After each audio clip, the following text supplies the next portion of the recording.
Halo guys, jumpa lagi bersama Mimin. Terima kasih sudah mampir dan mendukung channel kami, sehat selalu buat kalian semua. Oke, kita langsung ke alur ceritanya. Qin Mu bingung, mengapa menyentuh handuk yang berkeringat dapat membawa kesialan selama 3 tahun. Kualitas handuk anti keringat ini lembut dan bertekstur halus. Secara alami, handuk ini juga memiliki aroma yang harum, yang memang bagus untuk menyeka keringat. Handuk ini pasti terbuat dari jenis sutra unik yang harganya cukup mahal. Jarang sekali menemukan kain seperti ini di Great Ruins. Qin Mu menyimpan handuk keringat di dadanya dan bermain-main dengan pedang pelindung junior dan sarungnya. Dia cukup senang dengan itu. Bagian atas sarung pedang junior protektor SWOT berwarna emas dan dihiasi dengan permata dan mutiara. Di mulut sarungnya, ada ukiran seekor naga ikan yang sedang menelan. Di mulut naga ikan itu, disitulah pedang harta karun itu keluar dari sarungnya. Bagian bawah sarung pedang berwarna abu-abu keperakan tanpa hiasan atau ukiran apapun. Ekor sarungnya dipahat dengan ekor ikan naga yang juga berwarna keemasan. Ding! Qin Mu memasukkan pedang ke sarungnya. Energi vitalnya mengalir deras ke sarung pedang dan pedang pelindung junior kembali terhunus. Saat terhunus, seekor ikan naga besar muncul dari sarung pedang dan melompat di atas kepalanya, memuntahkan pedang itu. Qin Mu mengangkat tangannya dan mencabut pedang dari mulut ikan, merasakan kepuasan. Sarung pedang itu benar-benar barang yang bagus. Masih ada penampakan naga ikan di sana. Dia memasukkan kembali pedangnya ke dalam sarungnya dan naga ikan itu menelan pedang pelindung junior sebelum menghilang ke dalam sarung pedang. Qin Mu sangat gembira dan menuangkan ki vitalnya ke dalam sarung pedang lagi. Naga ikan muncul lagi dan memuntahkan pedang pelindung junior. Dia mencabut pedang itu sebelum memasukkannya kembali, membuat naga ikan menyatu kembali ke dalam sarung pedang. Dia terus memainkan pedang itu berulang-ulang hingga Blaine tak kuasa menahan diri untuk tidak berkata, "Muer, berhentilah bermain. Nenekmu telah membawa kembali beberapa ternak lagi, kamu harus menggembalakan sapi-sapinya. Beberapa sapi ini akan dibawa ke kota naga perbatasan untuk dijual besok." Qin Mu mengangguk dan segera kembali ke desa. Ia lalu membawa 6 ekor sapi keluar untuk digembalakan sambil bertanya-tanya dalam hatinya, nenek baru saja menjual ternak di desa beberapa hari yang lalu, kok masih ada 6 ekor sapi lagi? Dari mana sapi-sapi ini berasal? Saat dia berjalan keluar desa, dia melihat kepala desa, apoteker, dan si buta berkumpul, mendiskusikan sesuatu. Si cacat duduk di samping, membongkar spanduk hitam. Dia melemparkan bendera spanduk ke matua untuk dipasang sebagai tirai di bengkel pertukangannya. Tiang dilemparkan ke nenek si untuk mengusir ayam. Keesokan harinya, Qin Mu menyiapkan kereta sapi dan nenek si tersenyum, "Muer, kali ini kamu bisa ikut kami ke kota." Qin Mu tercengang sekaligus gembira. Ia segera membawa pedang pelindung junior, pisau pembantai babi, tongkat bambu, palu besi, dan melompat ke atas kereta sapi. Si buta berjalan dengan tenang dari belakang dan duduk di samping nenek si di kereta sapi. Gerobak itu penuh dengan perkakas besi buatan Mute. Ada kulit dan bulu binatang yang diperoleh matua, si cacat, dan Qin Mu dari berburu. Di antara barang-barang itu juga ada 2 kambing yang kukunya diikat. 3 ekor sapi kuning besar yang diikat di depan kereta sapi itu sangat kuat. Masih ada 3 ekor lagi yang diikat di belakang. Pemuda itu mengayunkan cambuknya dan sapi-sapi kuning besar itu mengedipkan mata mereka dengan polos saat mereka berjalan keluar desa. Ini adalah pertama kalinya dia memasuki kota itu. Karena itu dia tidak dapat menahan kegembiraannya. Dia begitu gembira sampai-sampai dia merasa seperti terbang. Dia sama sekali tidak menyadari tatapan polos dari sapi kuning besar dan kambing gunung.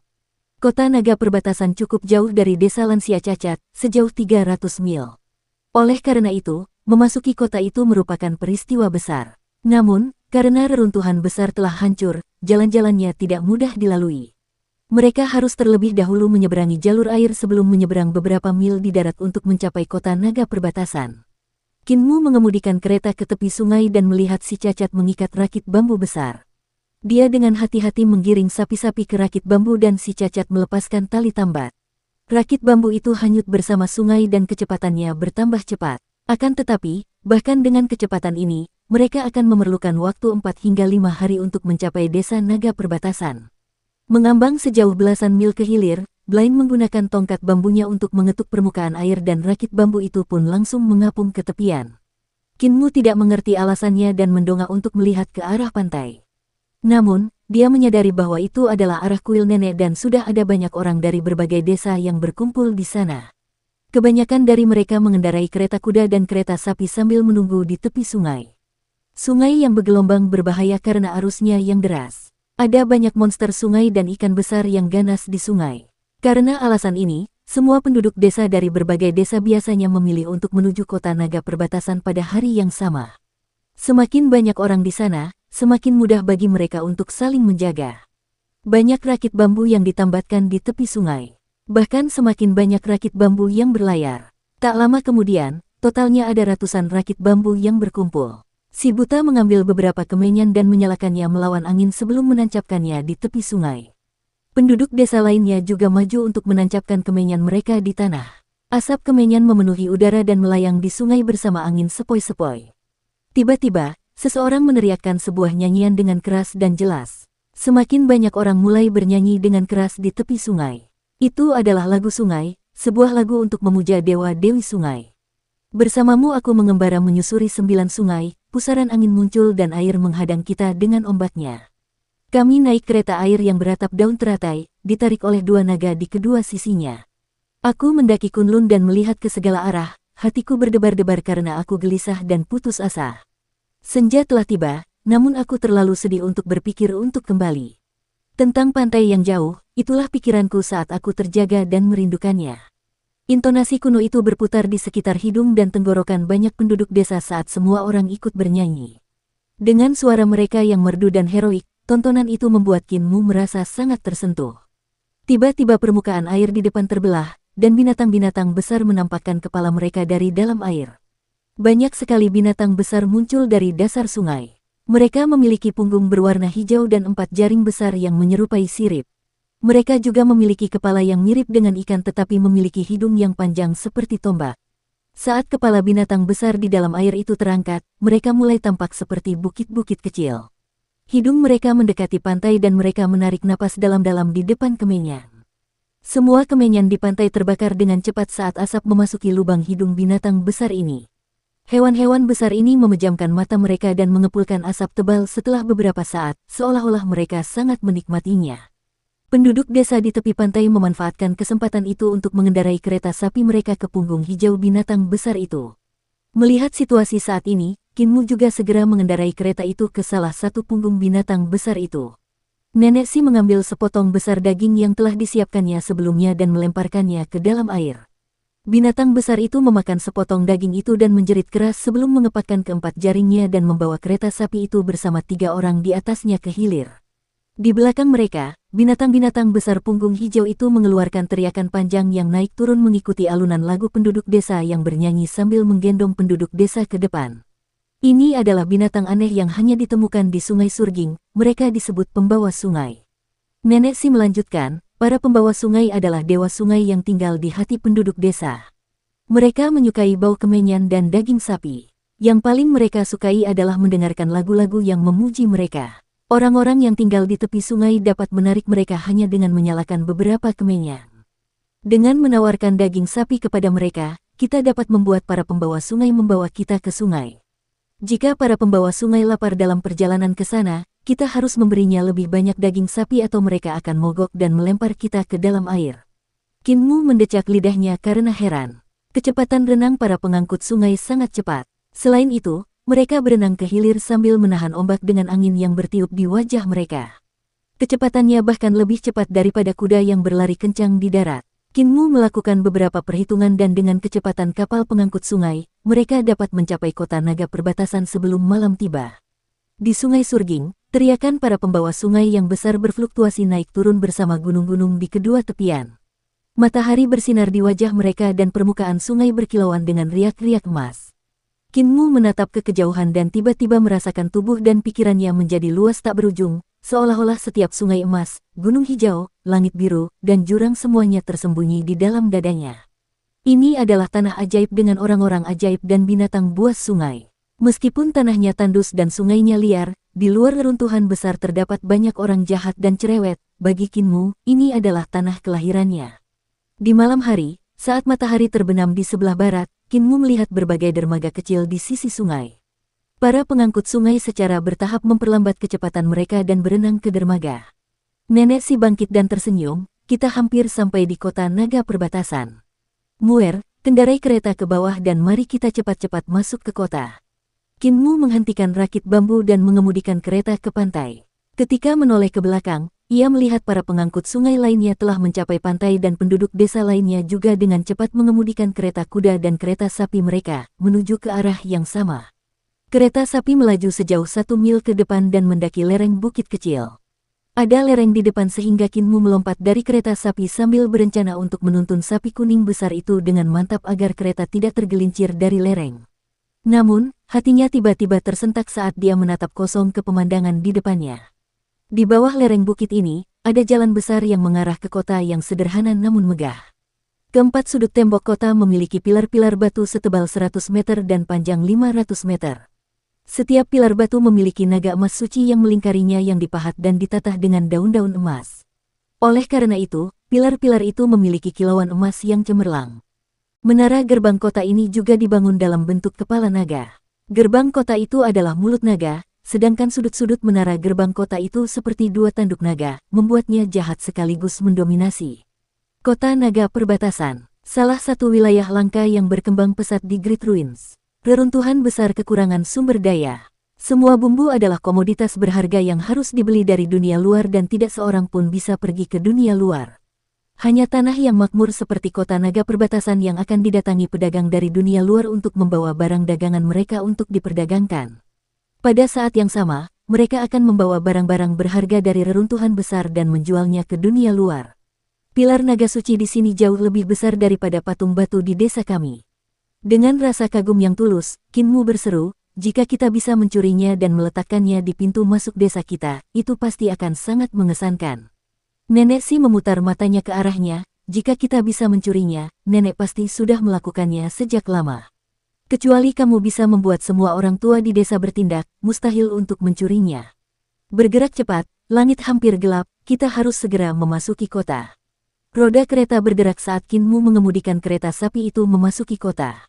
Melihat sekeliling dengan rasa ingin tahu, segala sesuatu di kota Naga Perbatasan membuatnya penasaran. Di kota itu, ada aliran kuda dan kereta yang tak berujung. Ada juga orang di mana-mana.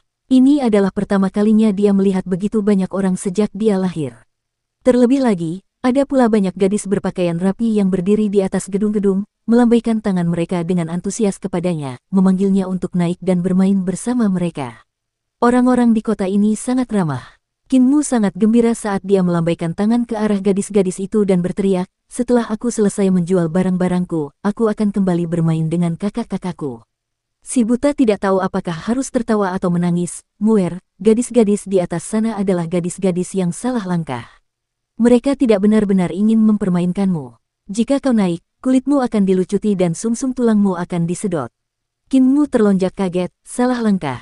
Kakek buta, mereka semua berdiri tegak dan tidak terlihat seperti mereka salah langkah. Mungkinkah mereka iblis seperti wanita Wu? Wanita Wu mengatakan bahwa dia ingin melakukan hal-hal memalukan denganku tetapi aku tidak setuju. Blaine juga tidak tahu bagaimana menjelaskan hal ini kepada Kinmu jadi dia hanya tertawa kasar. Kota ini juga disebut kota naga yang tidak pernah tidur. Di malam hari, ada lentera yang menerangi jalan-jalan malam. Setiap desa dalam radius beberapa ribu mil akan berkumpul di sini untuk berdagang. Muer, nenek, aku tidak akan tinggal bersama kalian berdua lagi. Nenek, apakah kamu punya uang saku? Dia menegakkan tubuhnya dengan tongkat bambu dan mengulurkan satu tangan dengan wajah penuh senyum. Nenek Si pura-pura tidak melihatnya. Si buta mengulurkan tangannya untuk mengambil kulit binatang di kereta dan tersenyum. Muer, pinjamkan aku 2 kulit binatang, kalau aku menang judi, aku akan mengembalikan uangmu beserta bunganya. Kinmu tersenyum, silakan ambil saja, tidak perlu dikembalikan. Jangan berikan padanya. Nenek Si memarahi dengan marah, orang tua ini selalu lari ke tempat perjudian setiap kali dia datang ke sini. Setiap kali dia kalah sampai dia benar-benar bangkrut. 2 kulit binatang itu cukup bagi kita untuk membeli banyak bumbu. Lebih baik melakukan itu daripada membiarkannya membuangnya ke sungai. Setidaknya aku bisa mendengar 2 suara plops bahkan jika aku membuangnya ke sungai. Si buta segera mengenakan 2 kulit binatang itu di tubuhnya dan pergi, menghilang di antara kerumunan. Nenek Si menghentakkan kakinya karena marah. Kinmu bertanya dengan bingung, nenek, apa itu tempat perjudian? Nenek Si menjadi marah, kamu ingin bermain dengan gadis-gadis yang mengambil langkah yang salah dan sekarang kamu ingin pergi ke tempat perjudian. Muer, kamu belajar hal-hal buruk. Kinmu bingung, jangan marah, nenek, aku tidak akan bermain dengan mereka seperti yang kau inginkan. Itu benar, Nenek, apakah ada rumah kucing di sini? Kepala Balai Rumah Kucing, Fu Qingyun dari Sekte Iblis Surgawi berkata bahwa aku bisa menemukannya di tempat-tempat yang memiliki rumah kucing. Nenek Si menatapnya dan mencibir, sekarang kau ingin mengunjungi rumah bordil kelas rendahan. Sebaiknya kau menjauh dari Fu Qingyun si rubah genit itu. Qin Mu bingung. Dia jelas-jelas pergi ke rumah bordil untuk mencari orang. Sejak kapan rumah bordil itu menjadi rumah bordil kelas rendahan? Tempat macam apa itu rumah bordil? Banyak sekali peraturan di kota ini, aku tidak bisa melakukan ini dan itu, gerutu si pemuda. Baik yang muda maupun yang tua mengendarai gerobak sapi ke pasar. Di sana sangat ramai dan ada berbagai macam barang yang dijual. Ada juga orang-orang dari berbagai ras yang mengenakan pakaian aneh dan unik, yang membuat mata Qin Mu terbelalak. Tak lama kemudian, Nenek Si menjual perkakas besi dan kulit dari gerobak untuk membeli beberapa bumbu dapur. Pedagang itu pasti berasal dari dunia luar karena dia memiliki aksen yang unik dan mengaku berasal dari Kekaisaran Perdamaian Abadi. Meskipun Nenek Si adalah seorang wanita, dia terbiasa bersikap boros dan tidak pandai menawar harga. Dia menjual barang-barang besi yang ditempa oleh Mute dengan harga murah, dan bahkan kulit dan bulu binatang buas pun tidak laku dengan harga yang bagus. Namun, para pedagang memiliki hati nurani yang baik dan merasa telah mengambil keuntungan kecil dari Nenek Si dan Qin Mu. Oleh karena itu mereka memberi mereka sekantong kecil koin naga yang berisi 100 koin naga. Koin naga adalah mata uang kota naga perbatasan. Pada koin tersebut terdapat cetakan pilar naga yang mirip dengan pilar naga di keempat sudut kota naga perbatasan. Qin Mu merasa koin tersebut diberkati dengan formasi yang unik. Koin tersebut seharusnya ditempa dengan teknik yang unik untuk mencegah orang-orang menirunya. Mereka berdua lalu menjual sapi dan kambing. Sapi dan kambing itu tampaknya tahu nasib mereka dan tidak bisa berhenti menangis sambil menggigit pakaian Qin Mu, menolak untuk melepaskannya. Qin Mu ragu-ragu namun Nenek Si berbisik, mereka semua orang jahat. Qin Mu terlonjak kaget. Sapi dan kambing ini benar-benar manusia yang diubah oleh Nenek Si menggunakan teknik alam iblis. Mereka adalah sekelompok bandit. Suara Nenek Si lembut bagaikan sutra, ingatkan saat aku membawamu keluar desa untuk melahirkan bayi. Saat kita di sana, seluruh desa dibantai. Beberapa tahun ini aku mencari jejak para bandit ini tetapi tidak pernah berhasil. Namun, beberapa hari yang lalu, akhirnya aku menemukan mereka. Hati Qin Mu bergetar. Dia menarik kembali bajunya dan membiarkan para pedagang menyeret sapi-sapi dan kambing-kambing ini pergi. Yang mungkin dihadapi ternak-ternak ini adalah disembelih atau dibajak. Meskipun dia merasa bahwa melakukan hal ini tidaklah benar, dia tidak dapat mengatakan bahwa apa yang dilakukan Nenek Si juga salah. Reruntuhan besar adalah tempat seperti itu. Yang kuat memangsa yang lemah. Apa yang dilakukan Nenek Si mungkin ekstrim, tetapi itu lebih baik daripada tidak melakukan apa-apa. Dia bahkan agak tersentuh. Kejadian itu telah memberikan dampak yang sangat besar pada Qin Mu dan tidak pernah menyangka bahwa setelah lebih dari 10 tahun, Nenek masih akan berpikir untuk membalas dendam atas kematian tragis penduduk desa. Mereka berdua membeli beberapa gulungan kain dan anggur berkualitas dan membawanya ke penginapan tempat mereka menginap. Nenek Si tiba-tiba berhenti ketika melihat sebuah toko yang menjual perona pipi dan bedak. Bagus sekali, hanya bedak istimewa seperti ini yang bisa menandingi kecantikan luar biasa Nenek. Wanita tua itu sangat gembira saat matanya berbinar. Dengan udara yang keluar dari mulutnya, dia membuat sekelompok gadis tertawa terbahak-bahak tanpa henti. Nenek Si menutup telinga terhadap tawa mereka dan membeli banyak kosmetik, menghabiskan hampir semua uang yang tersisa. Melirik Qin Mu yang berdiri di samping dan membawa semua kotak besar dan kecil, dia merasa agak tidak enak. Dia merogoh kantong koin untuk mengambil koin naga terakhir dan memasukkannya ke dalam saku Qin Mu. Dia kemudian berkata dengan lembut, "Muer, pergilah manjakan dirimu dengan sesuatu yang bagus. Belilah barang-barang yang kamu suka. Jangan pergi dulu, bantu aku mengantarkan kosmetik ke penginapan dulu." Qin Mu mengantarkan kosmetik ke penginapan, dan pemilik penginapan menyambut mereka dengan hormat serta berkata bahwa dia telah menyiapkan kamar tamu untuk mereka. Qin Mu mengamati pemilik penginapan itu dengan curiga dan hatinya sedikit tersentak. Pemilik penginapan itu mengedipkan mata padanya dan berkata dengan lembut, "Bawahan memberi hormat kepada Tuan Muda Sekte." 360 aula Sekte Iblis Surgawi telah terjun ke semua profesi. Mereka bahkan membuka penginapan di kota naga perbatasan. Qin Mu menenangkan diri dan berjalan ke kamar tamu. Setelah meletakkan barang-barang yang mereka beli, Nenek Si segera mengusirnya, "Jarang sekali kamu keluar, jadi kamu harus bersenang-senang. Oh dan ingatlah untuk menggunakan koin nagamu dengan bijak." Qin Mu mengambil koin naganya dan pergi. Kota naga perbatasan bahkan tampak menawan di malam hari dengan cahaya lentera. Berbagai pedagang dan orang-orang dari berbagai desa keluar untuk menjual segala macam barang aneh. Jalanan dipenuhi dengan kerumunan besar yang menciptakan lautan kepala yang bergoyang-goyang. Putri saya dan saya adalah penduduk desa dari desa keluarga sapi dan kami hanya ingin mampir ke sini.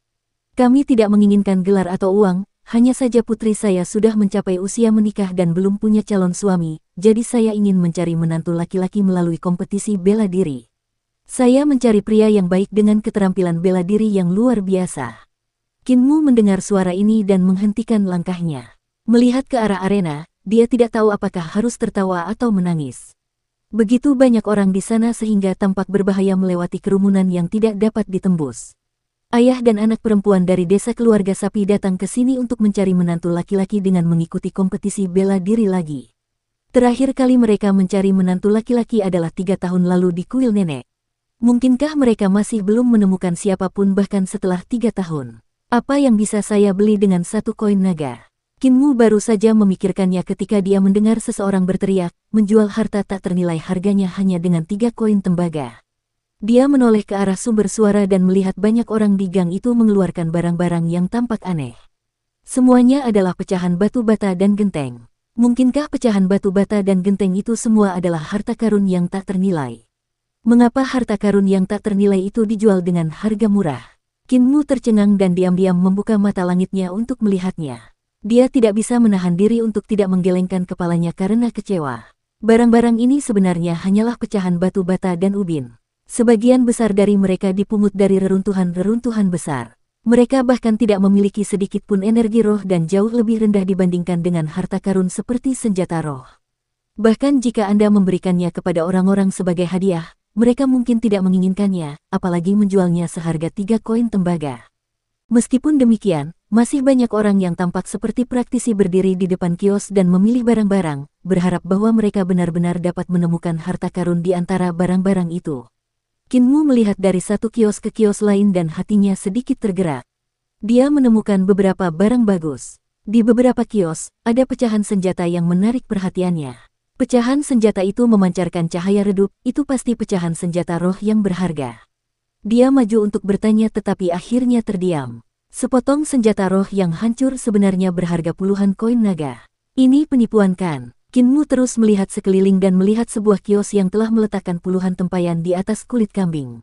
Sebagian besar tempayan itu rusak. Tutupnya hilang atau retak di beberapa sudut. Namun, ketika dia melihat dengan mata langitnya, tempayan-tempayan itu memancarkan cahaya yang sangat terang, jauh melampaui pecahan-pecahan senjata roh. Bahkan lebih kuat daripada senjata-senjata roh yang dia jual. Berapa harga tempayan itu? Kinmu bertanya. 3 koin tembaga untuk 1. Jawab pemilik kios. Kinmu mengeluarkan koin naga dari sakunya dan berkata dengan malu, aku hanya punya 1 koin naga, bisakah kau menjual semuanya kepadaku? Pemilik kios itu tercengang sekaligus gembira, lalu segera menyambar koin naga itu, mengemasi tempayan-tempayan itu, dan menyerahkannya kepada Kinmu sambil tersenyum, semuanya milikmu. Anak bodoh. Pemilik kios di sampingnya tertawa pelan, dia bahkan tidak tahu kalau koin naga bernilai 1000 koin tembaga. Pemilik kios itu menggenggam erat koin naga itu dan segera berkata, adik kecil, kau tidak bisa menarik kembali kata-katamu. Kinmu baru saja mengetahui nilai koin naga dan tersenyum menyegarkan, karena kamu dan aku sudah sepakat, tentu saja aku tidak akan menarik kembali kata-kataku. Aku merasa pantas untuk membayar koin naga untuk tempayan ini. Pemilik kios menghela napas lega dan hendak pergi ketika terdengar suara renyah, tunggu dulu. Berapa harga tempayan ini, adik kecil? Kinmu mengangkat kepalanya dan melihat beberapa pria mewah berjalan mendekat. Di antara mereka ada seorang pemuda yang berpakaian lebih mewah lagi. Pemuda itu memiliki fitur wajah yang halus dan sedikit lemak bayi di pipinya. Dibandingkan dengan Kinmu, He memiliki aura yang lebih anggun saat dia menatap kulit kambing itu dengan penuh minat.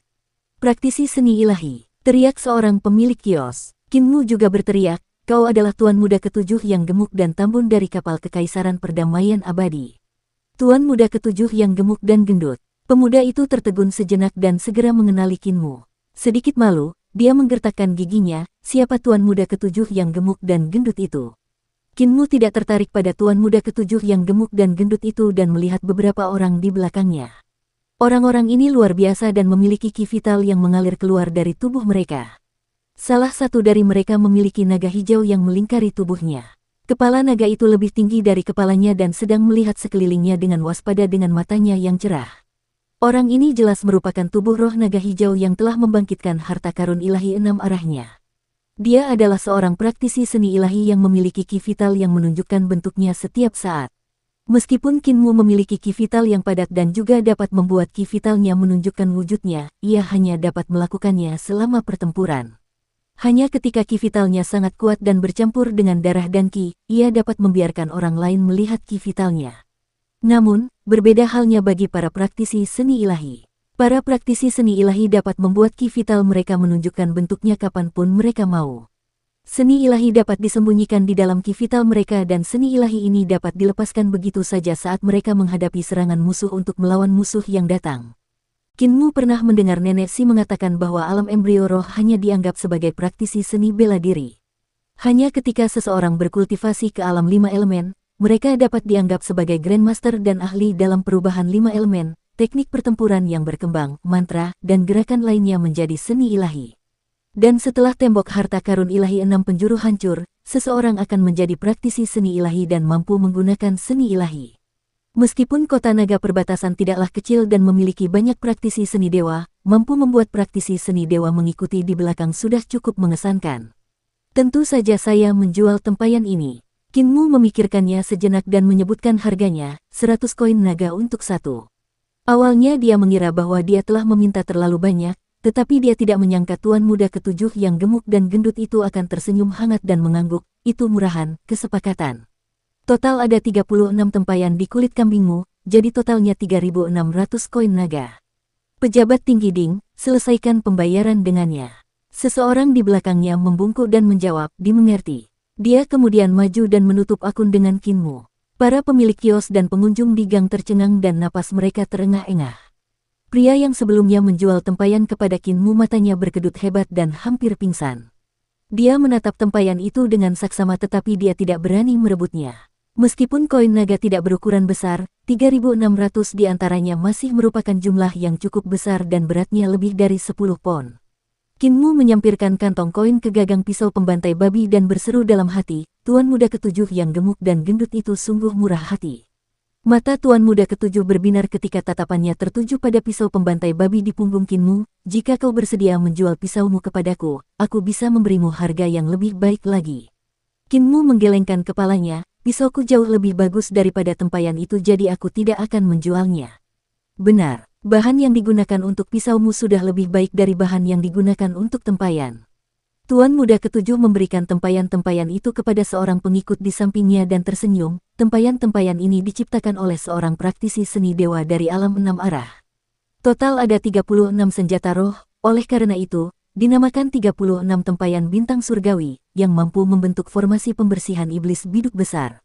Meskipun sedikit rusak, kekuatannya masih ada. Tempayan-tempayan ini tidak berguna bagiku dan aku hanya berpikir untuk membawanya keluar dari reruntuhan besar untuk dijual kepada anak-anak bangsawan itu dan menghasilkan banyak uang.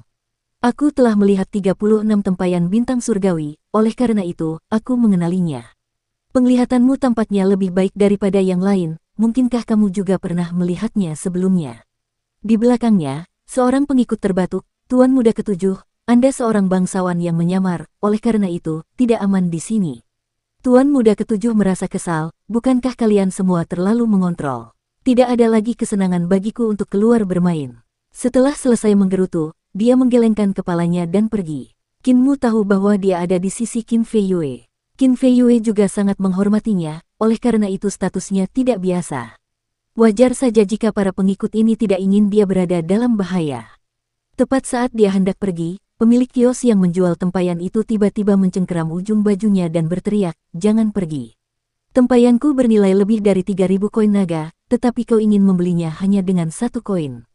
Kau harus memberiku kompensasi. Dia mencoba meraih kantong koin Kinmu setelah mengatakan itu. Kinmu sedikit mengernyit. Tiba-tiba, bulu kuduknya berdiri karena dia merasakan bahaya. Seseorang mendekatinya di gang. Sambil membuka lengan bajunya, dia memperlihatkan senjata yang tampak aneh. Itu seperti dua bilah melengkung yang disatukan dan sangat tajam. Telapak tangan orang itu menghadap ke bawah dan senjata aneh itu tetap berada di telapak tangannya dan tidak jatuh ke bawah. Sebaliknya, senjata itu mulai berputar dan mengiris ke arah leher Kinmu. Energi vital Kinmu mengalir deras ke kakinya dan dia tiba-tiba bergerak mundur. Pemilik kios hendak mengambil kantong koinnya tetapi Kinmu sudah mundur beberapa meter jauhnya. Dengan pantulan pisau yang berkedip, lelaki itu seperti bayangan yang menempel di dekat Kinmu. Pisau aneh di telapak tangannya terbang ke atas dan ke bawah. Kinmu buru-buru melihat dan melihat seutas benang terhubung ke pisau aneh itu. Di sisi pisau aneh itu ada dua bilah melengkung. Gagangnya berada di tengah-tengah kedua bilah, tempat benang halus terhubung. Menggunakan benang dengan ki yang halus dan menggunakan ki untuk memanipulasi pisau. Dia adalah seorang praktisi seni bela diri. Keterampilan pisau praktisi ini sangat aneh. Gerakan kakinya licin seperti belut yang menggali terowongan. Dengan keterampilan pisau sebagai pilihan utamanya, sangat berbahaya ketika ia mengeksekusi keterampilannya di gang kecil ini. Cahaya pisau seputih salju itu datang dari atas ke bawah dalam lengkungan dan kekuatannya tidak lemah. Pada saat yang sama, Kinmu melihat orang lain juga bersemangat untuk mencobanya saat mereka berdiri satu persatu. Jelaslah bahwa kantong koin ini telah membangkitkan keserakahan dalam hati orang-orang ini. Lebih dari 3.000 koin naga jelas merupakan kekayaan yang besar, cukup untuk membangkitkan keserakahan orang untuk membunuh. Aku harus segera mengakhiri ini. Kinmu tiba-tiba menghentikan langkahnya saat ki vitalnya mengalir deras ke dalam tinjunya. Kakinya bergerak sesuai dengan ki vital yang mencapai kedua lengannya dan mengalir ke jari-jarinya. Mengepalkan jari-jarinya, jari-jarinya melesat keluar seperti anak panah yang dilepaskan dari busur yang kuat tepat saat tinjunya bertabrakan dengan pisau aneh itu. Tundercelap 8 serangan bentuk kedua, jari guntur pemain pipa. Mendering. Jari pertamanya menjentik dan kekuatan jarinya mengeluarkan bunyi siulan keras, menjentikkan bilah pedang yang berputar cepat. Jari kedua menjentik dan benang ki vital praktisi itu putus. Jari ketiga Kinmu menjentikkan dan mengenai telapak tangan praktisi itu, yang kemudian mengerang keras ketika sebuah lubang besar menganga di telapak tangannya, merusaknya dengan parah. Setiap jari Kinmu mengandung ki vital yang sangat padat. Meskipun ki vitalnya tidak dapat melepaskan kekuatan seperti ki vital harimau putih, ki vitalnya sangat padat dan jika digabungkan dengan kekuatan tubuhnya yang luar biasa, 3 jari sudah cukup untuk mematahkan serangan praktisi itu. Dia kemudian mengepalkan tangannya lagi dan meninju dada praktisi itu. Tubuh praktisi itu melengkung karena kekuatan pukulan ini dan terlempar mundur. Guntur musim semi di Laut Timur yang sepi. Kaki Kinmu mengerahkan tenaga dan melesat ke wajah praktisi itu bahkan sebelum ia mendarat di tanah. Mata praktisi itu menunjukkan ekspresi ketakutan. Namun, ia berada di udara dan tidak dapat bertahan. Saat itu, dua praktisi bela diri di kedua sisi gang melihat Kinmu bergegas ke arah praktisi itu dan mata mereka berbinar. Tanpa penjelasan, keduanya menyerbu dan menyerang Kinmu. Wah, degup, degup. Sebelum kedua praktisi itu sempat melancarkan serangan pertama mereka melihat tinju Kinmu membesar dan membesar. Seolah-olah seekor naga tanah yang buas telah menamparkan wajah mereka. Kepala mereka terbalik ke belakang dan mereka menabrak dinding. Sisa tubuh mereka di bawah leher tergantung di dinding. Dindingnya retak-retak seperti jaring laba-laba akibat benturan. Praktisi yang dipukul dadanya oleh Kinmu mengalami pukulan berat lagi. Pukulan ini bahkan lebih dahsyat dari yang pertama, menyebabkannya terlempar kembali dengan kecepatan yang lebih tinggi. Di gang, sesosok tubuh melintas dan beberapa suara benturan terdengar. Tuan Muda Ketujuh dan beberapa praktisi seni dewa masih berjalan keluar dari gang ketika mereka mendengar suara di belakang mereka. Mereka berbalik, memperlihatkan ekspresi keheranan. Praktisi yang terhempas untuk ketiga kalinya itu terbang ke arah Tuan Muda Ketujuh. Beberapa praktisi seni dewa mengerutkan kening dan hendak melakukan sesuatu ketika Tuan Muda Ketujuh tersenyum, "Tidak perlu, kita akan menghindarinya." Beberapa dari mereka berbalik untuk membiarkannya lewat, tetapi mereka melihat Kinmu menempel ketat di belakang praktisi itu. Pukulannya gila-gilaan seperti kilat, memadukan kekuatan dan kelembutan. Saat pukulan terakhir dilepaskan, praktisi itu terlempar keluar dari gang dan menabrak dinding di seberang gang. Dinding itu hancur karena pantat praktisi itu dan tubuhnya tersangkut di dalam dinding. Anggota tubuhnya terkulai tak berdaya dan tergantung di sana, tidak dapat bergerak. Di belakang Kinmu, lebih dari 10 praktisi kepalanya tersangkut di dinding dan tubuh mereka tergantung di luar. Dengan anggota tubuh mereka yang gemetar, mereka tidak dapat keluar. Keterampilan yang mengagumkan. Beberapa praktisi seni dewa berseru kagum. Salah satu dari mereka berbisik, "Tuan Muda, pria itu berlari cepat seperti ombak besar yang dapat membelah langit." Itu adalah jenis teknik pertempuran yang sangat kuat. Jika pukulan dan tendangannya sebelumnya dapat melampaui batasnya, itu akan menjadi seni dewa. Tuan muda ketujuh tercengang, apa yang dia gunakan adalah teknik pertempuran. Teknik terbaik di antara teknik pertempuran. Tuan muda ketujuh menganggukkan kepalanya pelan, aku pernah mendengar cerita tentang masa itu. Guru kekaisaran telah mendiskusikan jalan tersebut dengan sekolah teknik pertempuran saat itu dan membantai banyak pilar besar dari teknik pertempuran yang dikembangkan itu. Sejak saat itu, teknik pertempuran tidak dapat lagi dipandang sama dengan seni ilahi dan diklasifikasikan sebagai bidah. Banyak bidah melarikan diri ke reruntuhan besar, mungkinkah dia salah satu murid bidah itu? Pengikut lainnya berbisik, kota naga perbatasan bukanlah kedamaian abadi. Ada penjahat yang bercampur dengan orang-orang jujur dan mereka kebanyakan adalah orang-orang jahat yang sudah putus asa dan tidak punya jalan keluar. Karena itu kita punya kewajiban untuk benar-benar berhati-hati. Harus ada anggota yang selamat dari masa lalu yang berdiri di hadapan pemuda ini. Tuan muda, mari kita segera bertemu dengan sang jenderal. Kinmu tidak membunuh mereka dengan kejam dan menahan setengah dari kekuatannya. Namun, pemandangan lebih dari 10 praktisi yang tergantung di dinding masih cukup menakutkan. Tentu saja, ini bukan apa-apa baginya. Saat bertarung dengan Old Ma dan yang lainnya di desa dan saat bertarung dengan kera iblis dan Hulinger di luar desa, dia selalu menggunakan kekuatan penuhnya. Tidak aman membawa begitu banyak koin naga di tubuhku, mengapa aku tidak membeli beberapa barang saja dan mengembalikan sisa koin naga itu kepada nenek saat aku kembali ke penginapan. Pemuda itu tidak ambil pusing dengan apa yang terjadi dan membeli beberapa kain sutra yang lebih bagus, lalu memerintahkan orang-orang untuk mengirimkannya ke penginapan. Ia berencana untuk menyiapkan lebih banyak pakaian untuk matua, kepala desa, dan yang lainnya. Kinmu membeli beberapa barang menarik lagi dan berencana untuk memberikannya kepada matua, si cacat, dan yang lainnya sebelum kembali ke penginapan. Tanpa diduga, nenek si tidak ada di kamar dan telah pergi tanpa sepengetahuannya. Blind juga menghilang tanpa jejak. Karena ini kesempatan langka untuk datang ke sini, akan lebih baik jika aku melihat-lihat dulu untuk memperluas wawasanku. Dukung terus channel YouTube Sabta Novel. Kinmu mengeluarkan 100 koin naga dan menyembunyikan sisa uangnya dengan hati-hati sebelum berjalan keluar dari penginapan untuk melihat-lihat. Kota naga perbatasan sangat ramai di malam hari dan benar-benar memperluas wawasannya. Ada kompetisi bela diri, tantangan arena, opera, tarian barongsai, dan bahkan orang-orang yang ingin membalas dendam. Tanpa sadar, ia berjalan ke jantung kota naga perbatasan. Bangunan-bangunan di sana bahkan lebih megah. Ada banyak bangunan kuno yang ditinggalkan oleh orang-orang yang tinggal di reruntuhan besar sebelum kegelapan menyerbu. Kuil dan tempat suci itu luar biasa. Kinmu membangkitkan mata langitnya dan melihat bangunan kuno itu, sambil berdecak kagum. Patung-patung dewa di sini mungkin terlihat seperti patung dewa biasa, tetapi di matanya, mereka adalah dewa yang memancarkan cahaya agung. Dia mempelajarinya satu persatu dan tidak merasa takut terhadap dewa-dewa tersebut. Dia tidak merendahkan patung-patung dewa dan hanya mengagumi keterampilan orang saleh yang telah memahat patung-patung dewa tersebut. Kota naga perbatasan dibangun di atas reruntuhan yang sangat besar. Patung batu itu dibuat dari tangan iblis dan para dewa dari zaman dahulu kala. Berdasarkan teknik memahatnya, Kinmu dapat melihat karya para dewa yang alami dan tidak dipaksakan, membuatnya melihat seni ilahi yang luar biasa dan agung dalam lamunan. Tampaknya seseorang dapat memahami banyak teknik dengan melihat patung-patung batu ini. Kinmu berseru kagum saat seorang pria parubaya tiba-tiba berjalan mendekat sambil tersenyum. Pemuda dari pedesaan, apakah kalian ingin mendapatkan uang? Aku punya tawaran menarik untuk kalian. Istana penguasa kota sedang mencari orang untuk bertarung di arena. Jika kalian menang kalian akan mendapatkan 100 koin naga.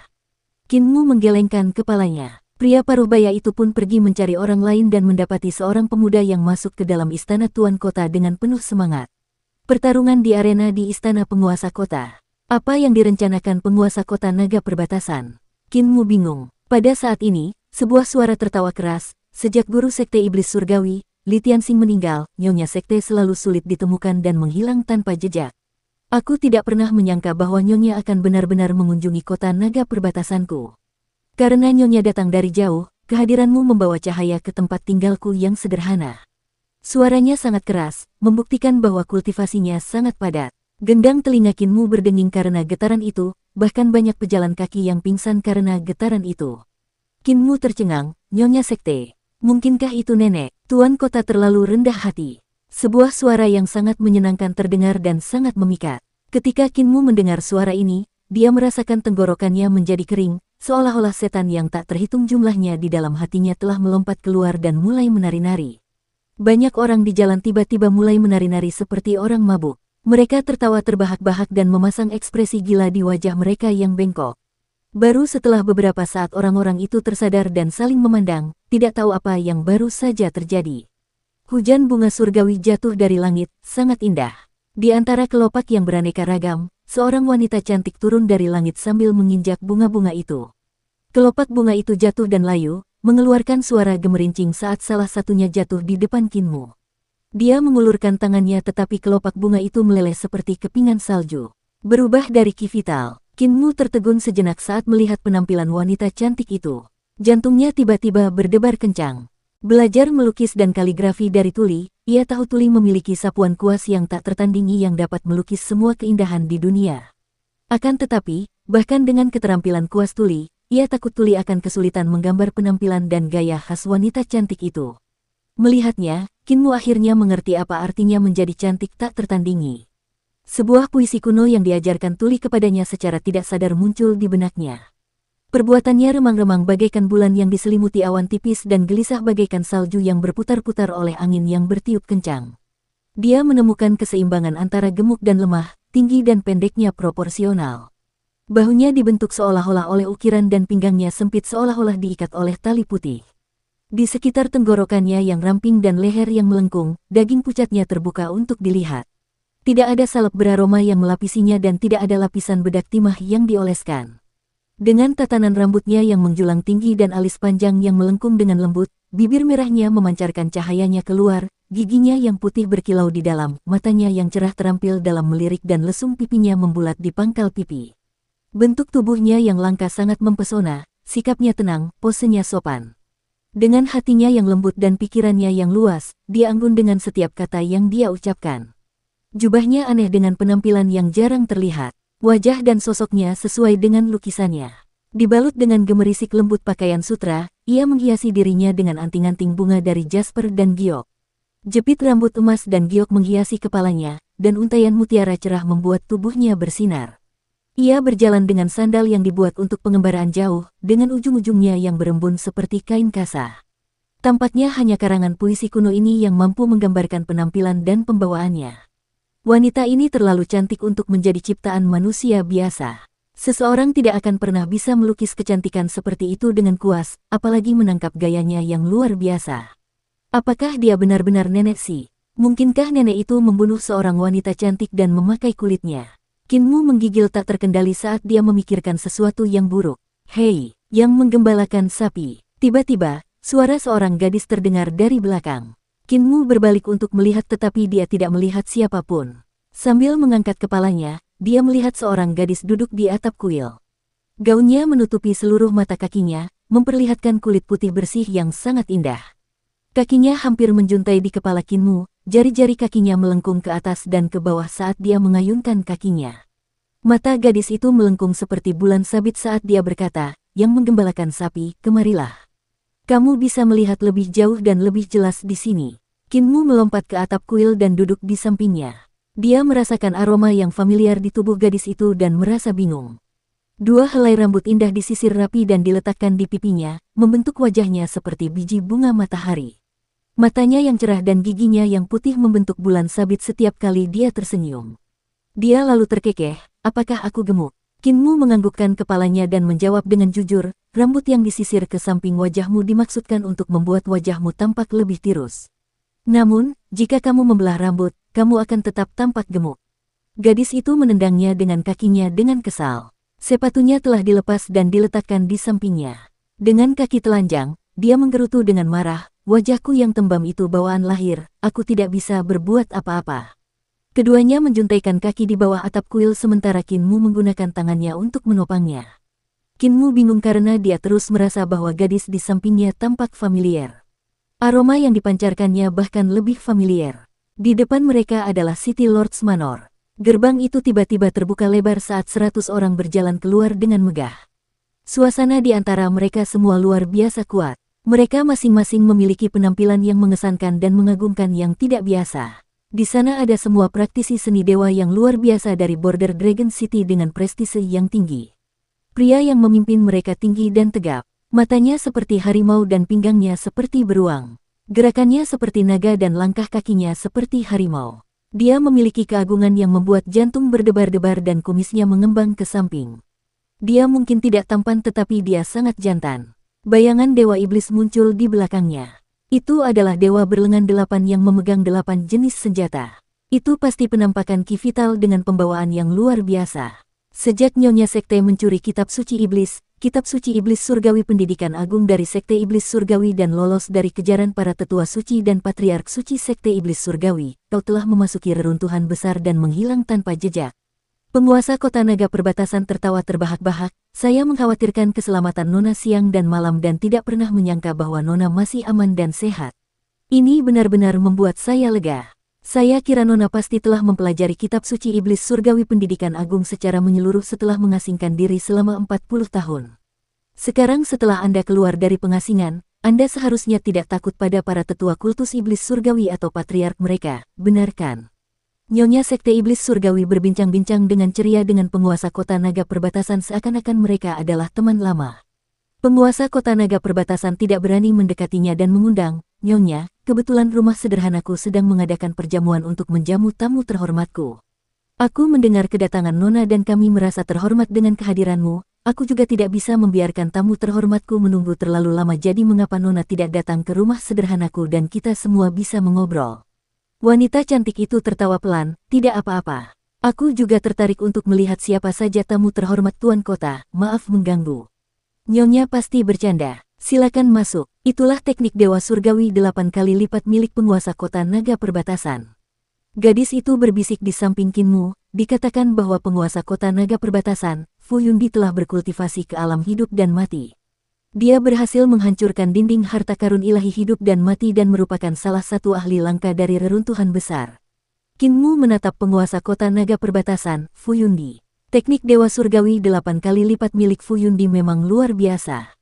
Jika dia melakukannya, Dewa Surgawi itu pasti akan memiliki 8 wajah dan dapat melihat semua hal di sekitarnya. Dia juga akan dapat menyerang semua musuh di sekitarnya. Kinmu berseru kagum, itu memang teknik yang kuat. Gadis itu bertanya dengan penuh minat, kamu, yang menggembalakan sapi, juga sangat kuat. Teknik apa yang kamu kembangkan? Teknik 3 ramuan tubuh penguasa. Kinmu berkata, namaku Kinmu, siapa namamu? Gadis itu menggulung rambutnya di sekitar telinganya dan tersenyum, namaku Yuxiu. Kinmu bertanya, Yuxiu dari yang elegan dan anggun asteris. Gadis itu heran, bagaimana kamu tahu nama keluargaku Ling? Ling Yuxiu, itu nama yang bagus. Kinmu memuji dan melanjutkan, jika wajahmu sedikit lebih tirus, kamu akan sangat cocok dengan namamu. Ling Yuxiu menendangnya lagi dengan kesal, memakai sepatunya, lalu melompat turun, aku mengabaikanmu. Dia mendarat di tanah dan melangkah maju 2 langkah sebelum menoleh ke belakang dengan bingung, mengapa kamu tidak mengikutiku? Kinmu bingung, kupikir kau bilang kau mengabaikanku, jadi mengapa aku harus mengikuti? Cerewet, Ling Yuxiu melambaikan tangan padanya untuk datang dan terkekeh, aku punya cara untuk memasuki istana Tuan Kota, sekarang istana Tuan Kota sangat ramai, mari kita pergi dan bermain. Tidakkah kau ingin melihat apa yang dilakukan dan dibicarakan oleh para petinggi reruntuhan besar? Hati Kinmu sedikit tergerak, dia melompat turun dari atap kuil dan segera menyusulnya, sambil bertanya dengan rasa ingin tahu, bagaimana cara kamu memasuki istana Tuan Kota? Kami jelas masuk dengan adil dan terhormat. Ling Yuxiu memimpin jalan dan sampai di gerbang menuju kediaman Tuan Kota. Ada 4 praktisi seni dewa yang menjaga pintu, tetapi mereka tidak mengatakan apapun saat berjalan melewatinya dan memperbolehkan mereka masuk ke dalam kediaman. Kinmu tercengang dan berbisik, kakak, apakah kamu putri dari penguasa kota naga perbatasan? Dia berharap, Ling Yuxiu meludah, ayahku punya pengaruh yang lebih besar darinya. Aku bisa masuk dan keluar dari manor penguasa kota naga perbatasan ini sesuka hati. Di sana, di depan, ada lantai penekan sungai, tempat Fu Yundi menjamu tamu kehormatan. Kinmu melihat ke depan dan pertama-tama, ia melihat sebuah danau besar dengan riak-riak biru yang jernih. Mutiara-mutiara sebesar keranjang anyaman ditempatkan di kolam dan memancarkan cahaya lembut yang memantul dari permukaan danau. Ada banyak pelayan wanita yang membawa lentera dan berdiri di tepi danau tanpa bergerak, menerangi seluruh danau di rumah bangsawan ini. River Suppression Floor dibangun di sisi gunung yang berada di samping danau yang berbentuk seperti angsa. Dilihat dari jauh, bagian dalam bangunan itu merupakan pemandangan yang mempesona karena memperlihatkan perasaan menjadi kaya mendadak dalam semalam. Penguasa kota naga perbatasan sangat ingin menempelkan daun emas di seluruh River Suppression Floor, benar-benar menikmati kehidupan yang mewah. Di River Suppression Floor, beberapa penari wanita menari dengan anggun di tengah ruangan, lengan baju mereka berkibar mengikuti gaun mereka yang harum. Dengan tarian mereka yang diiringi musik dan tabuhan drum, itu adalah pemandangan yang sangat indah. Di tengah danau terdapat panggung persegi datar selebar 300 meter. Di bagian bawah, terdapat pilar yang sangat tebal yang menyangga panggung. Di langit melayang beberapa lentera suram yang menerangi seluruh panggung seperti siang hari. Suara ledakan terdengar dari panggung saat dua pemuda sedang bertanding. Qin Mu berhenti dan menunjukkan ekspresi terkejut. Kedua pemuda itu sangat kuat dan memiliki kemampuan luar biasa. Salah satu pemuda itu adalah pemuda di jalan yang ditarik oleh pria parubaya dengan 100 koin naga untuk melawan pemuda lainnya di arena. Dia seharusnya adalah tubuh roh harimau putih dan ki vital harimau putihnya berada dalam keadaan tembaga keemasan. Ada dua warna di tubuhnya, yaitu emas cemerlang dan tembaga kuno berwarna coklat tua. Ketika lawannya memukul tubuhnya mengeluarkan suara nyaring yang mirip dengan suara yang dihasilkan oleh patung Buddha tembaga saat bergerak. Serangkaian percikan bahkan dapat terlihat. Memanfaatkan vital ki harimau putih untuk mengolah tubuhnya hingga sejauh ini dianggap sangat brilian. Tidak heran dia berani memasuki istana penguasa kota untuk bertarung di arena. Lawannya juga tidak tua dan mirip dengan Qin Mu. Berusia 14 hingga 15 tahun, serangannya sangat kejam. Dia menggunakan 8 pedang di mana masing-masing tangan memegang satu pedang. Itu bukan tangan aslinya, melainkan ki vitalnya. Dia menggunakan ki vital untuk mengendalikan 8 pedang sekaligus. Teknik Dewa Surgawi 8 kali lipat. Qin Mu bertanya dengan lembut. Teknik 8 Dewa Surgawi yang dilakukan pemuda itu berbeda dengan teknik 8 Dewa Surgawi yang dilakukan penguasa kota naga perbatasan, Fu Yundi. Fu Yundi telah mengembangkan penampakannya di mana Dewa Surgawi berunsur 8 berdiri di belakangnya. Teknik 8 Dewa Surgawi milik pemuda itu belum mencapai tingkat itu tetapi metode sirkulasi melengkapi metode yang digunakan oleh Fu Yundi. Ling Yuxiu menjawab, dia adalah putra Fu Yundi, bernama Ting Yue. Kalau dipikir-pikir, dia juga orang yang menyedihkan. Dia tidak memiliki ibu sejak kecil dan dibesarkan sendirian oleh Fu Yundi. Dua pedang Fu Ting Yue menusuk mata lawannya. Kedua pedang itu kemudian berputar kencang, menghancurkan mata lawan. Vital ki harimau putih lawannya sangat kuat dan telah mengolah tubuhnya seperti baja. Namun, dia belum mengolah matanya dan menjerit kesakitan saat dia dibutakan. Fu Ting Yue tidak langsung membunuhnya dan tidak berhenti di situ. Sebaliknya, dia perlahan memotong pemuda yang dibutakan itu, memotong jari-jarinya satu persatu sambil menunjukkan ekspresi kegembiraan. Qin Mu mengerutkan kening dan menoleh ke arah Ling Yuxiu, dia orang yang menyedihkan tanpa ibu. Ling Yuxiu juga terkejut dan segera menarik tangannya untuk membawanya ke River Suppression Floor sambil tersenyum, aku mulai lapar, ayo kita cari sesuatu yang enak untuk dimakan. Aku juga tamu di sini jadi aku tidak bisa terlalu mengganggu kalian. Catatan, asterisk Zhong Ling Yuxiu berarti elegan dan anggun. Dalam pinyin Zhong Ling Yuxiu, itulah sebabnya Ling Yuxiu bertanya-tanya bagaimana Qin Mu tahu nama belakangnya adalah Ling. Kita lanjut ke alur ceritanya. Sambil memegang tangan gadis itu, Qin Mu merasakan kelembutan dan kehalusan tangannya, yang membuat jantungnya berdebar sesaat. Namun, kekejaman Fu Ting Yue masih membuatnya sangat tidak nyaman. Berbalik untuk melihat ke panggung datar di danau, Fu Ting Yue tidak berhenti bahkan setelah memotong ke-10 jari lawannya. Sebaliknya, ia terus memotong pergelangan tangan lawannya, menjadi lebih bersemangat daripada binatang buas. Dia orang gila, tapi kalau dipikir-pikir, tuan muda Fu Ting Yue ini sepertinya punya hubungan denganku. Qin Mu merenung dalam benaknya. Dulu ketika nenek Si menjemputnya dari tepi sungai, dia takut Qin Mu akan mati muda. Karena itu, dia menyusup ke kota naga perbatasan dan menculik nyonya tuan kota yang baru saja melahirkan. Setelah mengubahnya menjadi sapi perah untuk merawat Qin Mu, dia membantunya melewati tahap kematian dini. Anak yang dilahirkan oleh nyonya tuan kota kemungkinan besar adalah Fu Ting Yue. Qin Mu tumbuh dengan meminum susu ibunya dan disitulah letak hubungan mereka. Qin Mu menoleh ke belakang dan tidak ada cara untuk bertahan hidup bagi pemuda di panggung datar itu. Demi 100 koin naga, dia datang ke istana penguasa kota untuk bertarung di arena. Dia tentu saja memiliki beberapa kemampuan jika dia berani datang sejak awal. Namun, dia tidak menyangka akan kehilangan nyawanya di sini. River Suppression Floor merayakannya dengan lagu dan tarian saat Qin Mu mengikuti Ling Yuxiu ke dalam gedung. Dia melihat para penari menari di dalam gedung dan setiap kali jari-jari mereka meluncur di udara, akan terdengar suara denting yang renyah. Itu adalah suara ki vital mereka. Setiap kepala terangkat dan setiap hentakan kaki mengikuti tempo musik. Kinmu mendecak lidahnya karena kagum setelah melihat bagaimana para penari dapat menari dengan anggun dan menggunakan ki vital untuk menghasilkan musik yang indah. Di kedua sisi gedung, terdapat banyak meja kecil tempat banyak orang biasa duduk untuk jamuan makan, berpesta minum-minum.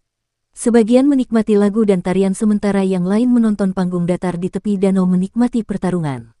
Situasi di panggung datar itu sangat menyedihkan. Pemuda berotot tembaga dan tulang besi itu disiksa hingga tak bisa dikenali lagi. Namun, tak seorang pun di gedung itu menghentikan penyiksanya. Ling Yuxiu menyeret Kinmu langsung ke meja-meja kecil dan duduk secara alami tanpa peduli menjadi orang luar. Duduk di dalam, River Suppression Floor adalah praktisi kuat dari seluruh dunia yang luar biasa tangguh. Pemandangan kedua pemuda itu membuat mereka tercengang tetapi mereka tidak membuka mulut untuk bertanya.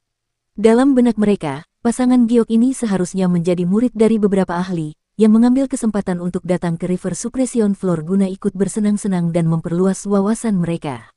Di atas meja kecil itu terdapat buah-buahan dan makanan lezat yang tak ternilai harganya. Ada juga binatang-binatang aneh yang tak ternilai harganya yang dimasak dengan mewah, segar dan lembut, membuat jari-jari Kinmu mulai bergerak tak terkendali. Sejak pagi, dia diseret nenek Si untuk menjual ternak dan barang-barang. Karena itu dia tidak punya apa-apa untuk dimakan dan sudah lama merasa lapar. Kinmu mencicipi makanan di depannya dan matanya berbinar. Dia merasa lidahnya akan meleleh karena kelezatannya dan tidak bisa mengalihkan perhatiannya dari makanan lezat itu. Di sisi lain, Ling Yuxiu, yang mengatakan bahwa dia lapar, hanya makan 2 suap dan meletakkan sumpitnya, lalu memperhatikan Kinmu melahapnya dengan penuh minat. Duduk di meja kecil di samping Kinmu adalah nyonya sekte yang kecantikannya menggemparkan seluruh kota. Dia juga menatap Kinmu dan gadis muda di sampingnya dengan penuh minat. Apakah dia nenek Si atau bukan? Kinmu berpikir dalam hati. Selain dia, ada juga orang lain yang sesekali melirik ke arah Kinmu. Kinmu merasakan tatapannya dan mendongak untuk melihat, menjadi sedikit tertegun. Orang itu mengenakan baju besi dan tidak melepaskannya bahkan saat menghadiri jamuan makan. Dia adalah jenderal muda, Qin Fei Yue, yang pernah ditemuinya 2 kali di Sungai Bergelombang. Qin Fei Yue juga ada di sini. Dia tidak kembali ke Kekaisaran Perdamaian Abadi. Kinmu tercengang dan terus melahap makanan di depannya. Ling Yuxiu mencibir, jenderal kecil itu terus menatapmu, apakah dia mengenalmu? Kinmu menelan makanannya dan berpikir sejenak sebelum menjawab, kita pernah bertemu 2 kali. Ada juga tuan muda ke-7 yang gemuk dan gendut di sampingnya. Namun, aku tidak tahu kemana dia pergi. Ling Yuxiu marah dan mencubit lengannya. Kinmu tidak tahu apa yang membuat gadis ini marah dan berpikir dalam hati. Gadis ini memang aneh. Jenderal Qin Fei Yue juga cukup aneh. Ketika gadis ini mencubitku, dia menahan diri untuk tidak melompat. Yang dicubit adalah aku dan bukan dia, jadi mengapa dia yang merasakan sakit? Tiba-tiba, seorang tetua berbicara, Tuan Kota, apakah itu putra Anda di luar? Keterampilan yang hebat. Saya pernah mendengar bahwa Tuan Muda Ting Yue adalah praktisi seni bela diri terkuat di antara generasi muda di kota naga perbatasan. Sekarang setelah saya melihatnya hari ini, dia memang luar biasa. Fu Yundi tersenyum, kau terlalu memujinya, Tetua Baisan. Putraku hanya mempelajari beberapa teknik kasar, mempermalukan dirinya sendiri. Tetua Baisan itu tersenyum dan menjawab, itu tidak benar. Kudengar Tuan Muda Ting Yue adalah yang terbaik di antara semua orang dalam radius 300 mil. Tahun lalu, Tuan Muda Ting Yue telah bertempur dalam 352 pertempuran dan membunuh ke-352 praktisi yang datang dari mana-mana. Tidak seorang pun yang mampu lolos dari genggamannya. Baginya untuk memiliki kecakapan bertarung seperti itu di usia muda ini, dia pasti mengesankan. Kinmu mengangkat alisnya dan terus fokus makan. Fu Yundi langsung tersenyum, putraku hanya membunuh orang-orang terlantar di reruntuhan besar. Jika itu orang-orang dari luar, putraku tetap akan menunjukkan belas kasihan. Penatua Baisan tersenyum, orang-orang terlantar tidak kekurangan praktisi yang kuat.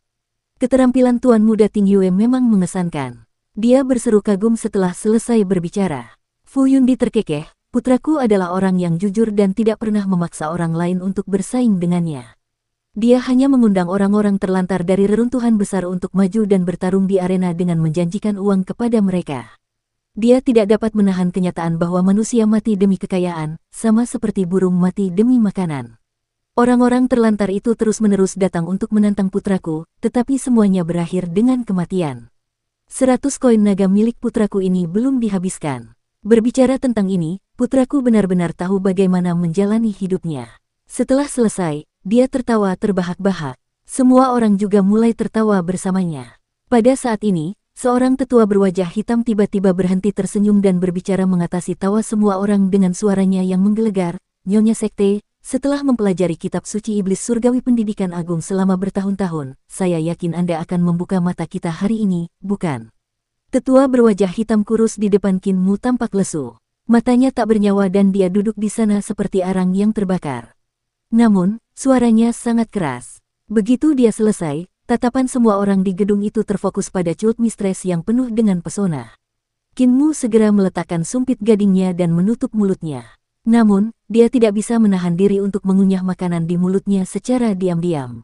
Sambil menelan makanan ke dalam perutnya, pemuda itu ragu-ragu sejenak dan tidak dapat menahan diri untuk tidak mengambil sumpit gading lagi guna mengambil sepotong daging ikan paru-paru dan segera memasukkannya ke dalam mulutnya.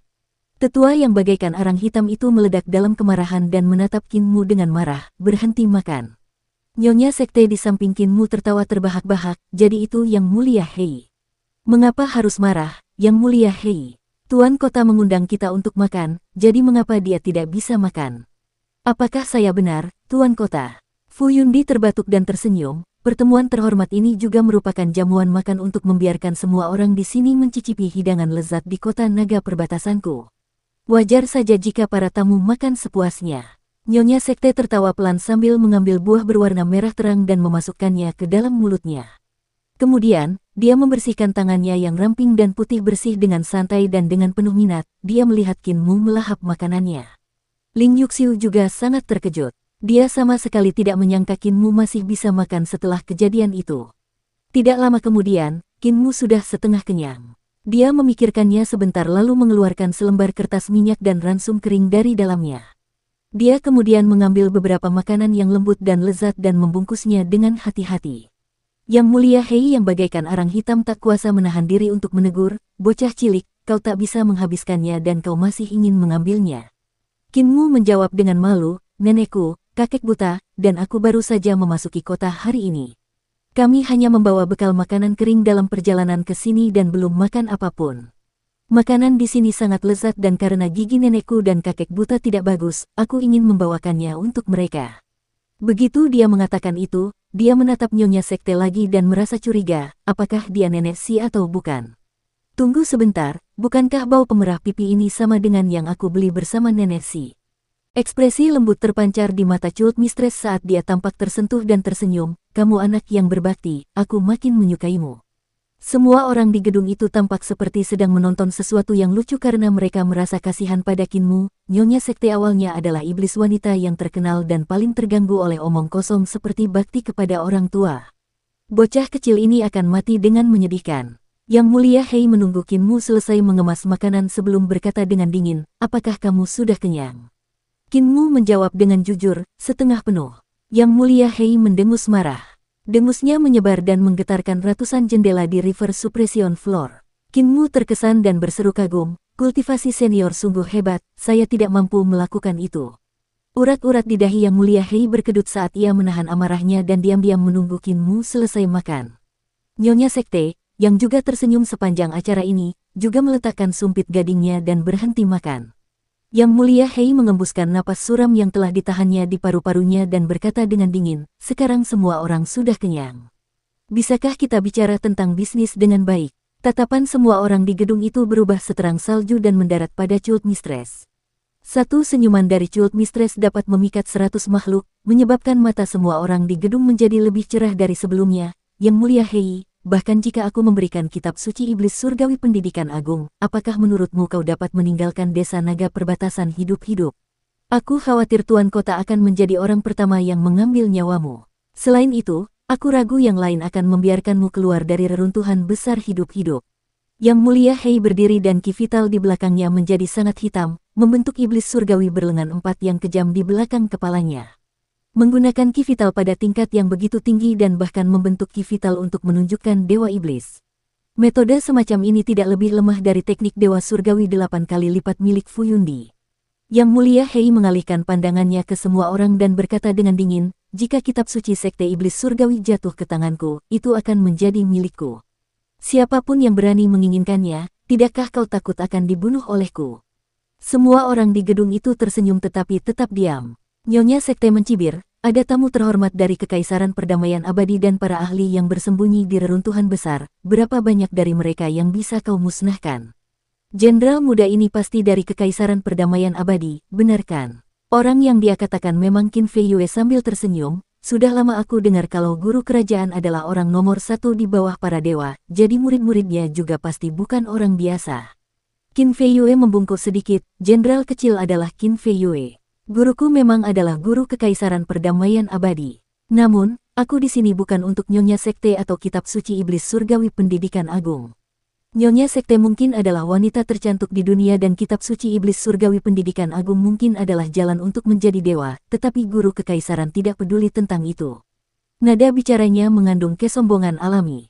Sebagai orang nomor satu di bawah dewa, Imperial Preceptor tidak peduli dengan teknik apapun, bahkan jika itu adalah Kitab Suci Kultus Iblis yang dapat membantu seseorang menjadi dewa. Tiba-tiba terdengar suara mencibir, ini adalah reruntuhan besar dan bukan Kekaisaran Perdamaian Abadi. Siapa yang peduli dengan apa yang dipikirkan pengajar kekaisaran? Qin Fei Yue memancarkan niat membunuh dan melihat ke arah sumber suara. Orang yang berbicara itu duduk di seberangnya dan merupakan pria kekar dengan janggut keriting. Kemejanya setengah terbuka saat dia duduk dengan santai. Dia meraih makanan untuk dimakan sambil menggosok tanah di perutnya dengan tangan lainnya. Hanya dengan beberapa kali usapan, dia berhasil menggosok bola hitam pekat dan melemparkannya ke suatu tempat secara acak. Qin Fei Yue mengerutkan kening dan menunjukkan ekspresi jijik, orang-orang tak beradab di reruntuhan besar benar-benar tidak tahu malu. Tidak perlu marah padanya. Ketika pasukan besar guru kekaisaran tiba, semua iblis atau monster harus tunduk padanya. Dia kemudian melihat lagi gadis di samping Qin Mu dan merasa seperti sedang duduk di atas jarum dan peniti, mengapa putri ketujuh pergi bergaul dengan pemuda dari desa lansia cacat. Baru saja, sang putri bahkan mencubitnya dan tampak terlalu dekat dengannya. Jika berita ini tersebar, kemana perginya wajah keluarga kekaisaran?